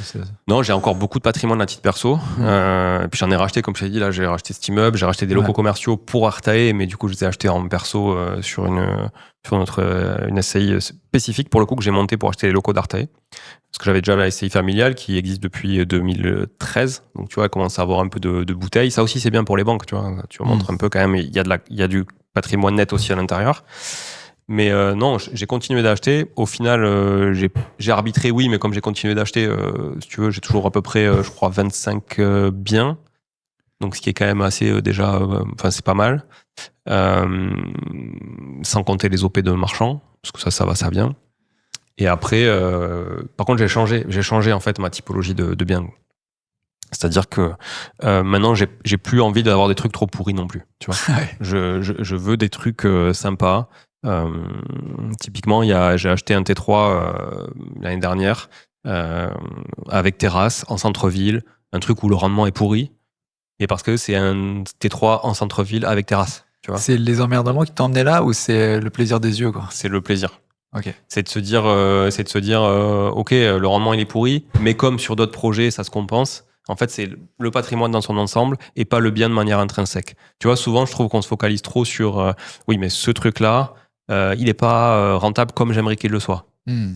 Moi, je regarde mon patrimoine au sens large et je me dis, bon, je suis ok avec ça. Il y a des trucs, c'est cool. Il y a des trucs, c'est moins cool. Et l'équilibre, il est bon, en fait. Tu vois, c'est un peu ça. Par contre, si je dois arbitrer des choses, soit j'arbitre des trucs où il y a beaucoup de rendement, mais bon, tu sais que tu as des emmerdes qui vont arriver, parce que souvent, quand il y a beaucoup de rendement, comme je disais, c'est qu'il y a des travaux qui vont arriver que tu n'as pas envie de faire, ou tu arbitres un truc où tu as moins de rendement. En fait, ça va dépendre de ton besoin au moment de l'arbitrage. Est-ce que tu as besoin de retrouver du cash, ou est-ce que tu as besoin juste d'assainir ton patrimoine pour éviter les emmerdes, en fait. Voilà. Et il n'y a pas de bonne réponse. C'est en fonction de chacun et du besoin de chacun. Mais sinon, j'ai arbitré quelques trucs. Notamment, on en parlait tout à l'heure, j'avais un studio à podcast à Toulouse où je détenais les murs. Un podcast studio, enregistrement de contenu. J'ai vendu et le studio et le studio pour me libérer du temps et libérer du temps aussi à une partie de l'équipe qui s'occupait de ça pour se focaliser sur Artae, et les murs parce que j'avais envie d'alléger aussi une partie de mon patrimoine, quoi. Voilà. Pour terminer, peut-être on peut mentionner un peu ton expatriation. Ouais. D'où c'est né, d'où c'est venu et pourquoi tu as choisi de partir, quitter ce beau pays? Alors, il faut savoir que j'ai vécu au Canada 5 ans entre 2003 et 2008. Donc, je suis rentré en France en 2008. Ouais. J'ai fait ma terminale là-bas. J'ai fait après une prépa HEC qui s'est très mal passée. J'ai arrêté très vite parce que ça me plaisait pas du tout. Finalement, j'ai fait Sciences Po et je suis revenu en France. J'ai rencontré Sabrina qui habitait en France à l'époque, donc je suis revenu plus rapidement que prévu en France. Peut-être que je serais resté là-bas, je sais pas. Et en fait, il y a 5 ans, on a eu avec Sabrina l'envie de repartir au Canada, puisque mes 2 belles filles, donc les filles de Sabrina, ont maintenant 25 et 22 ans. Et celle de 25 habite déjà au Canada d'ailleurs, depuis plusieurs années maintenant. Elle est partie là-bas toute seule. Notre petit dernier, il a 15 ans. Et là, il vient de passer son brevet, donc voilà, c'est fin de 3e. Ah, ça a grandi. Justement, tu parlais des cartes Pokémon, il a fini, il est parti. Ouais, non, c'est plus les filles que les cartes. Mais non, même pas, parce qu'en fait, il est avec quelqu'un depuis 1 an, tu vois, une copine depuis 1 an. À cet âge-là, ouais, c'est sérieux, ils sont partis en vacances ensemble et tout. Franchement, c'est. Voilà. Donc non, il est plus sur les Pokémon, il est sur des trucs plus concrets. Mais il y a 5 ans, on se dit ok, let's go, on en a un peu marre. On était sorti d'un procès d'un appel qu'on avait gagné avec son ex-mari, tu vois, plus de 10 ans après son divorce et tout, tu vois, des trucs. Bon, on avait ras le cul en fait, des trucs. Même si ça a aucun rapport, tu vois, mais on mettait tout dans le même lot, la justice, l'insécurité, plein de trucs. Et puis moi, ça fait longtemps que j'avais envie de retourner au Canada. Et ce qu'on s'est dit, c'est ok, on fait les démarches. On envoie tout, décembre 2020, et arrive le Covid. Le Covid, c'était quand? C'était 2021 ou 2020? Non, 2020, ça commençait. 2020? Ouais. Non, c'est ça. Oui, donc, oui, c'est ça. On fait les démarches décembre 2020. On les avait engagées pendant le Covid.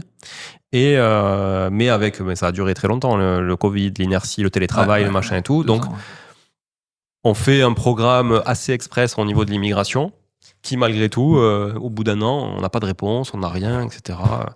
Et puis arrive été 2022. Moi, je fonde Artae, du coup, au printemps 2022.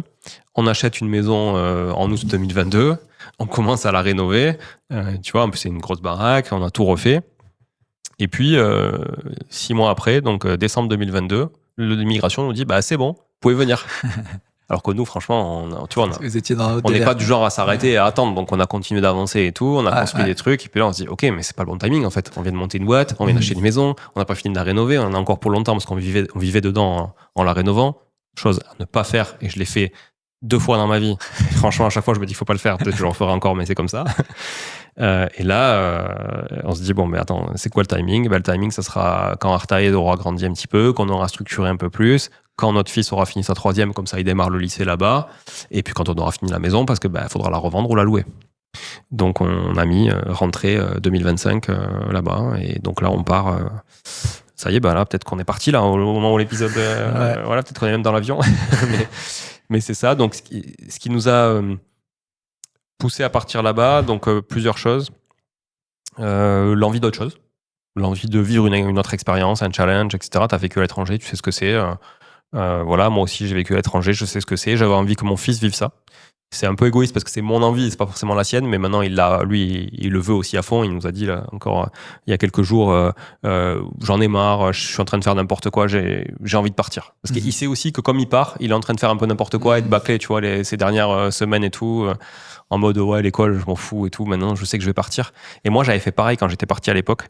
Quand j'étais parti, je m'étais dit attends, je m'en fous, je change de pays. Ouais. Tu vois, mais en fait, ça te suit parce que l'enseignement c'est le même, c'est le lycée français, c'est le truc. Et d'ailleurs, pour te dire, j'avais eu 2 en français et 2 en bio au bac en première parce que j'étais allé à l'oral en français Et, enfin, j'avais eu 2 et 6 sur les 3 notes. Et je leur avais dit, mais je m'en fous, je m'en vais. Sauf que mes notes, elles m'ont suivi parce que j'étais dans un lycée français là-bas, tu vois. Donc en fait, j'avais 40 points de retard au bac. J'ai démarré à terminale avec 40 points de retard au bac. Je te dis pas comme j'ai cravaché, tu vois. Et bon, bref, lui, il était en train un peu de faire pareil. Et là, on s'est dit, c'est le bon moment, on y va. Voilà. Et l'autre raison, c'est la mentalité. Vous allez où, vous allez à Québec même? On va à Montréal. Montréal, ouais, ok. Au Québec, à Montréal. Ouais. Au Québec, à Montréal. C'est là-bas que j'ai vécu, c'est là-bas que j'ai du réseau. Donc c'est grosse ville quand même. Hein. Ouais, grosse ville, ouais, agglo, je pense que ça doit être 3 millions et demi, agglomération. Ouais, c'est la deuxième ville du Canada, en fait. C'est après Toronto. Toronto, c'est vraiment beaucoup plus gros, pour le coup, très américanisé. On voulait aller à Toronto au début, en fait, pour avoir une expérience plus anglophone, plus américanisée. Le problématique de Toronto, c'est le coût de la vie, en fait. C'est faramineux. Exorbitant, ouais. Et ce qui est sûr, parce que je l'ai entendu, même de gens de mon équipe avec qui j'ai des petits points à faire d'ailleurs, je leur passe le message, qu'on s'expatrie là-bas pour des impôts. Mais je pense qu'il suffit juste de demander à ChatGPT, donne-moi les TMI au Canada et les TMI en France, et vous verrez que c'est bien plus élevé là-bas. Donc absolument pas pour ça, parce que les gens qui s'expatrient pour ces raisons-là, en général, ils vont en Asie, et pas du tout en Amérique du Nord, quoi. Comment tu vas organiser le business avec ça, enfin, en distance? Ouais, très bonne question, parce que c'était ma peur. En fait, le seul truc qui me fait peur aujourd'hui, c'est ça, c'est le business. Mais en soi, comme je disais, on est une vingtaine dans l'équipe, là, on doit être 19. Il y a 12 qui sont salariés et après le reste, c'est indépendant. J'ai des super personnes dans l'équipe et en fait, on a fait un team building il y a quelques jours. On a fait un team building, Vision Business 2026 ensemble. Et je leur ai posé une question. Je leur ai dit, qu'est-ce qui va changer une fois qu'on habitera entre deux pays, en fait? Parce que l'idée, c'est pas d'aller là-bas full-time, c'est de vivre la majorité du temps là-bas, mais d'être souvent quand même ici, entre ici et le Portugal, parce qu'on a des attaches aussi au Portugal et que j'ai la nationalité portugaise, parce que je suis franco-portugais. Du coup, on a aussi de l'immobilier. On vient d'ailleurs on est en train d'acquérir un appart aussi, un nouvel appart là-bas. Donc l'idée, c'est aussi de mettre un peu des billes au Portugal. On accompagne des gens à investir au Portugal aussi. On fait de plus en plus de projets à Porto, en Algarve. Donc l'idée, c'est de se dire, ok, j'ai des bonnes équipes, j'ai des gens sur qui compter, et ils nous ont dit, en fait, ça va rien changer, parce qu'en vrai, aujourd'hui, on se voit la plupart du temps en visio. Donc la visio, que tu sois à 6000 km ou que tu sois à 60 km ou à 600 mètres, ça reste une visio. On a des locaux maintenant, donc les équipes sont fédérées ensemble, parce qu'on a des locaux, on peut accueillir des gens, on est en plein centre-ville de Toulouse. Ils n'ont pas besoin de moi, en fait, aujourd'hui. T'avais pris des boîtes en modèle qui ont un fonctionnement parallèle, comme ça, peut-être pas de la même taille ou le même secteur d'activité, mais juste pour te rendre compte si ça peut fonctionner. Si t'avais des modèles en tête quand t'as fait ça, ou si t'as pris problème après problème, bon, qu'est-ce qui peut arriver, comment on va, Ouais, problème après problème, franchement, je suis plutôt comme ça. D'ailleurs, je suis plutôt... je m'engage et après, je réfléchis. Je réfléchis quand même un peu avant, mais comme je disais, je suis quand même intuitif et du coup, en général, je préfère me baser sur ça.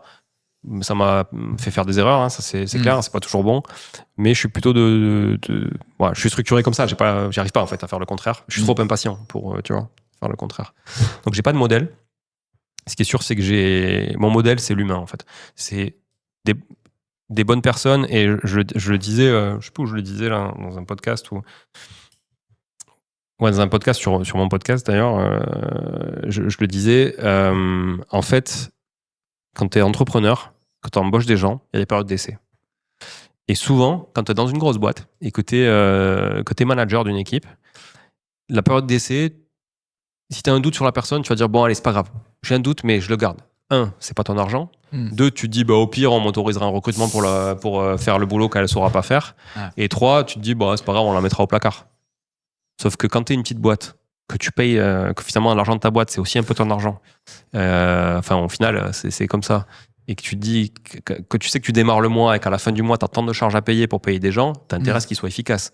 Donc tu peux pas garder des gens qui ne le sont pas. Et moi, le conseil que je peux donner à des gens qui créent des boîtes et qui prennent leurs premiers salariés, c'est si les périodes d'essai existent, c'est qu'elles sont là pour quelque chose. Donc utilisez-les.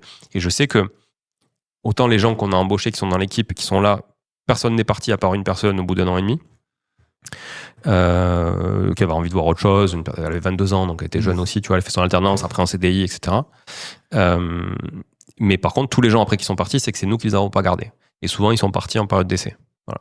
Et finalement, on ne garde que des gens avec qui ça fit, avec qui en qui on a confiance, et qui surtout, moi ce que je leur dis, c'est en fait, faites pas les choses parce que ça doit nous plaire à nous, faites les choses pour le client. À partir du moment où le client est OK et que moi j'ai du bon feedback et que j'ai pas un client qui m'appelle un soir en me disant bon Julien ton mec ou là il a déconné parce que ci parce que ça, ben pour moi tout va bien en fait. Parce que ma priorité c'est le client et c'est le service qu'on délivre à nos clients. On a plus de 150 avis sur Google, on n'a que du 5 étoiles. C'est mon objectif, tu vois.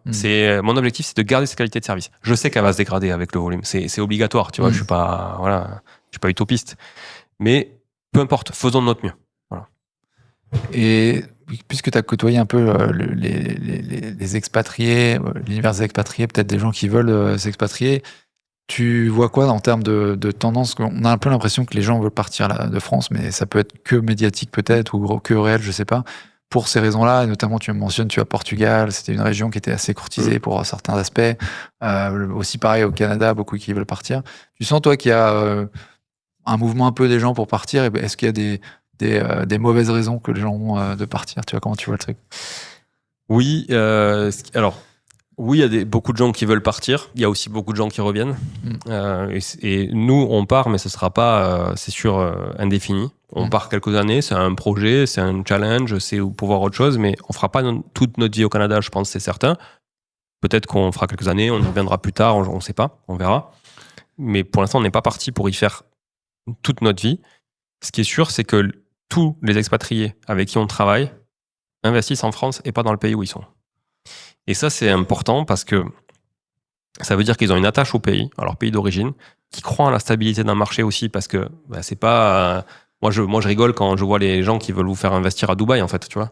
Parce que, déjà, Dubaï, c'est 50% d'apport. Alors, quand je vois le nombre de gens qui nous contactent en disant que quand il faut mettre 10% d'apport, déjà, ils sont effarés. Je me dis, vous n'êtes pas prêts si vous allez investir à Dubaï. Donc, tu vois, déjà, il y a ça.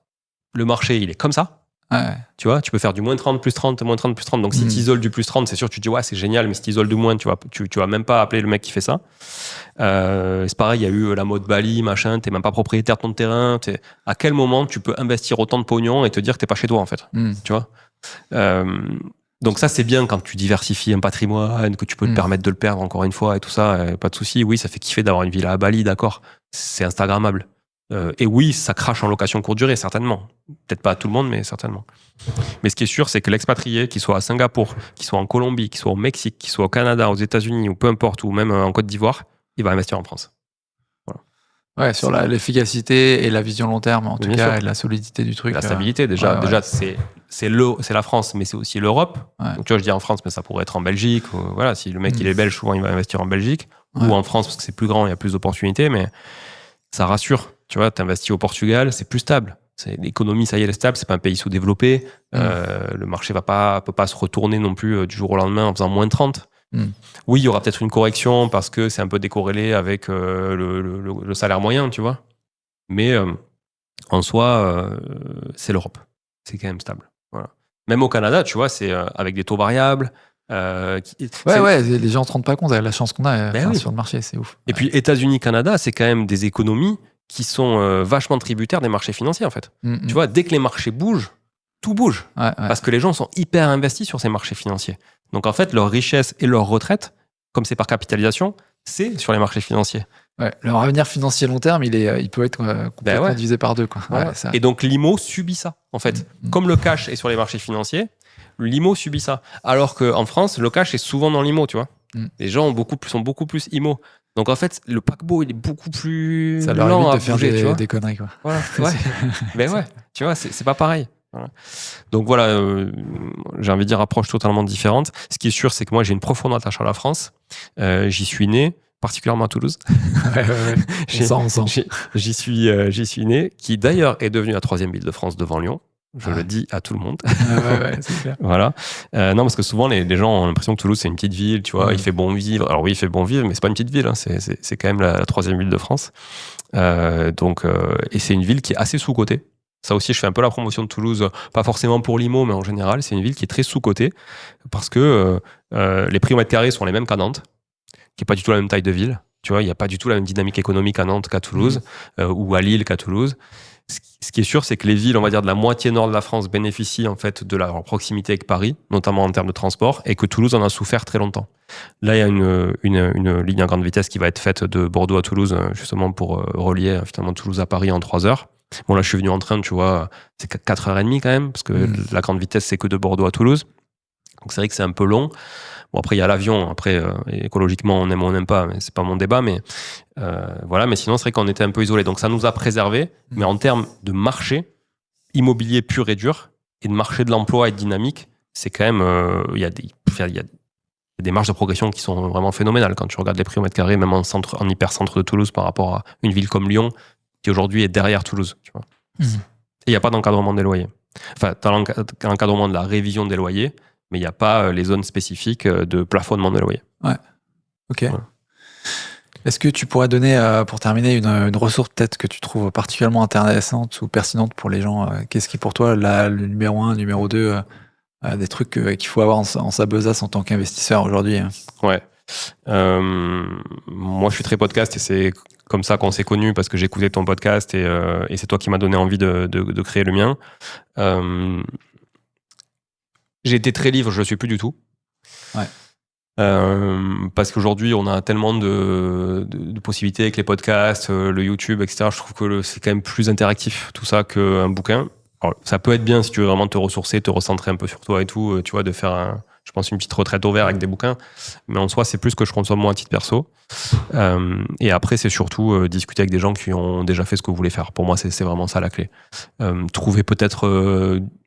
Bon, même si c'était un peu à la mode, le mentoring, tu vois, mais juste trouver une personne à qui vous identifiez et peut-être contacter là, ça mange pas de pain. Dire, voilà, moi j'ai envie d'aller là où tu es, qu'est-ce que je dois faire, comment je peux le faire. Soit le mec, c'est son métier, il vous fera payer, soit c'est pas son métier et peut-être il sera OK pour boire une bière avec vous. Voilà, après, sollicitez pas non plus n'importe qui, n'importe quand, parce que bon, le temps de tout le monde est précieux, mais je trouve que c'est plus échanger avec des gens et comme on se le disait tout à l'heure avant d'enregistrer l'épisode, tu vois, l'organisation comme toi tu fais, apéro IMO ou des petites communautés, des petits groupes d'entraide, je pense que c'est le plus puissant pour moi qui existe parce que c'est là où tu vas pouvoir échanger sur des choses concrètes et pratiques versus une théorie d'une formation. C'est bien la formation pour avoir des bases, c'est bien le livre pour avoir des bases, c'est bien le podcast pour avoir des bases et des retours d'expérience de gens qui l'ont fait. Mais en soi, il n'y a rien de mieux que de se confronter soi-même au marché sur lequel on veut investir ou se développer. Il y a des outils en particulier qui sont aujourd'hui plus accessibles ou plus performants. Moi, je sais que j'aime beaucoup Moteur IMO, j'aime beaucoup... Ouais, Moteur IMO, c'est canon. Ouais, tu vois. Et même, par exemple, ce que fait... j'ai oublié le nom maintenant, mais pour avoir les données des transactions en direct... Papers IMO. Oui, Papers IMO, qui reprend la base qui semble qui sont même, je sais pas si c'est peut-être une illusion, même plus précis que DVF aujourd'hui. Alors nous, je t'avoue que comme on est professionnel, on a pas mal d'outils qui sont accessibles aux professionnels, notamment toute la suite Modelo Office avec toute la base documentaire légale et des outils à l'intérieur aussi du groupe, en l'occurrence nous travaillons avec Septéo, du groupe Septéo où tu as beaucoup de données je comprends, qui sont archi et du coup on utilise ça. Mais c'est vrai que, par exemple, pour gérer les biens IMO à titre personnel, si tu ne donnes pas en gestion locative, moi, j'ai toujours utilisé Rentila à titre personnel. Et franchement, il y en a qui disent oui, mais c'est pas français, nanani, parce que c'est en Bulgarie ou je sais plus où. Là. Mais franchement, j'ai rarement trouvé un outil aussi complet pour gérer toi-même ton bien. Quoi. Voilà. Et surtout, aussi peu cher. C'est gratuit pour un bien, je ne sais pas si c'est toujours le cas, et c'est, je crois, 7 €, 8 € par mois pour bien illimité. C'est absolument canon, tu vois. Même nous qui faisons de la gestion locative, pour nos propres biens, on gère avec Rentila, tu vois. Alors qu'on a des outils de gestion pro, tu vois. Voilà, donc c'est plutôt ça, et puis c'est tout. Et nous, on a notre podcast, on n'en a pas parlé, mais c'est vrai qu'on a un podcast qui s'appelle Money Tree, qui devient aussi un petit peu de plus en plus, je décorrèle un peu de mon image, parce qu'au début, c'était mon podcast, et on a créé une chaîne YouTube sur laquelle on diffuse les épisodes de podcast en vidéo comme on est en train de faire là, mais également des vidéos terrain. Donc des vidéos de chantier, des vidéos d'avant-après, de cas concrets, de projets qu'on fait pour nos clients. Et en fait, c'est sur ça que nous, on aimerait se démarquer parce que c'est ça qui fait notre valeur aujourd'hui. C'est nous, je nous considère comme des artisans. Tu vois, le CGP, lui, il sort jamais de son bureau, en fait. Il te vend du produit, en vrai. Mais il exécute jamais. Tu sais, c'est un peu comme le commercial qui survend un truc, puis quand tu l'utilises, t'es déçu parce qu'en fait, le commercial a super bien fait son boulot. Ouais. Sauf que le mec qui doit exécuter derrière, ou par exemple un développeur web qui doit exécuter ce que le commercial a vendu, c'est pas la même chose. Et souvent, t'as des rajouts sur les projets, des rallonges, parce qu'en fait, c'est pas cohérent. Ben, nous, on exécute. Donc en fait, je trouve que c'est bien de partager. Il y a beaucoup de théories possibles et de contenu de théorique, mais il y a très peu pratique parce qu'il faut faire beaucoup de volume pour pouvoir, tu vois, et puis il faut prendre le temps d'avoir quelqu'un qui vient filmer. Nous, on a une personne en temps plein qui fait que de la vidéo chez nous, donc elle vient sur le chantier, elle vient avec un chasseur, elle fait une journée avec un tel, un truc avec un tel, et du coup, ça donne vraiment plus, je trouve, de substance, tu vois, à ce qu'on peut partager. Voilà. C'est là faudrait envoyer les gens parce que tu t'es fait hacker ton compte Insta, je crois. Tu m'as dit. Ouais, je me suis fait hacker, je me suis fait bannir mon compte Insta.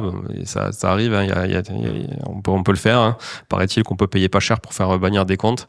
C'est comme ça. Donc c'est plus sur le podcast, tu dirais que si on peut ouais, envoyer les gens. Money Tree Podcast sur Instagram. Hein, il y a du contenu, et puis sur YouTube aussi, et puis sur notre site artae.imo. Donc sur YouTube, vous nous trouverez sur le même nom, Money Tree ou Artae.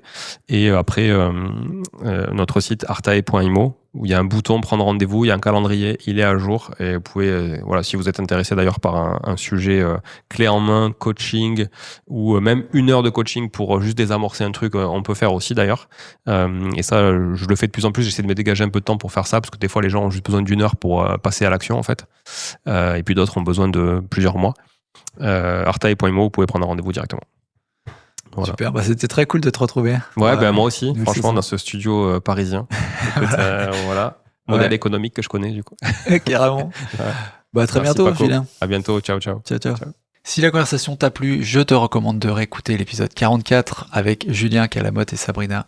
Ça donnera une idée de sa trajectoire et donnera de l'inspiration pour ton propre parcours. Bonne découverte.